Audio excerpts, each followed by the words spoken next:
सुख और दुख जिंदगी के दो पहिए हैं। ये बात श्री कृष्ण ने अर्जुन से तब कही थी जब अर्जुन का मन युद्ध की पीड़ा से थक चुका था। वो एक वृक्ष के नीचे बैठा था। उसकी आंखों में प्रश्न थे और मन में भारीपन था। वो बोला, हे माधव, मैंने सब कुछ पाया, फिर भी भीतर शांति नहीं है। कभी सुख आता है तो डर रहता है कि ये छिन जाएगा, और जब दुख आता है तो लगता है कि ये कभी जाएगा ही नहीं। क्या जीवन सच में ऐसा ही है? तब श्री कृष्ण मुस्कुराए और बोले, पार्थ, सुख और दुख जीवन के दो पहिए हैं। जिस रथ को आगे बढ़ना है उसे दोनों की आवश्यकता होती है। मनुष्य सुख को पकड़ना चाहता है और दुख से भागना चाहता है, पर जो पकड़ा जाता है वही बंधन बन जाता है और जिससे भागते हो वही पीछा करता है। कृष्ण ने एक किसान की कथा सुनाई जिसके पास एक घोड़ा था। लोग बोले, तुम भाग्यशाली हो। फिर घोड़ा भाग गया। लोग बोले, तुम अभागे हो। फिर घोड़ा कई जंगली घोड़ों के साथ लौट आया। लोग बोले, तुम बहुत भाग्यशाली हो। फिर उसका बेटा घोड़े साधते हुए गिर पड़ा और उसका पैर टूट गया। लोग बोले, ये तो बहुत दुख की बात है। फिर युद्ध के लिए सैनिक आए और सभी युवकों को ले गए, पर उसका बेटा टूटे पैर के कारण नहीं गया। लोग बोले, तुम्हारा दुख ही तुम्हारा सौभाग्य बन गया। तब कृष्ण ने कहा, जो तुम सुख कहते हो वही दुख का द्वार हो सकता है, और जो दुख दिखता है वही मुक्ति की राह बन सकता है।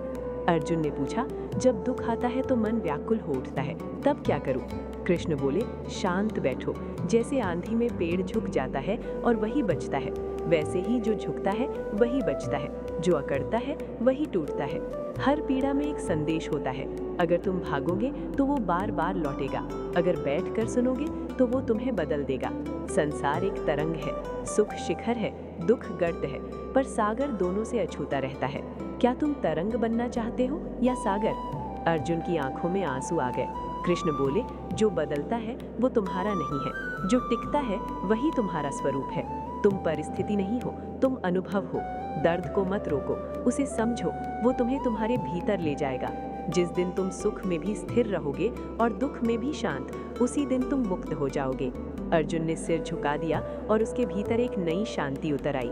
अर्जुन के भीतर उतरती उस शांति को कृष्ण ने और गहराई दी और बोले, पार्थ, अब तू समझने लगा है कि जीवन केवल घटनाओं का नाम नहीं बल्कि दृष्टि का खेल है। जो बाहर घटता है वो तो केवल संकेत है, असली परिवर्तन भीतर होता है। जब तू सुख में फूलता है और दुख में टूट जाता है तब तू तरंग बन जाता है, पर जब तू दोनों को देखता है बिना हिले बिना डरे तब तू सागर बन जाता है।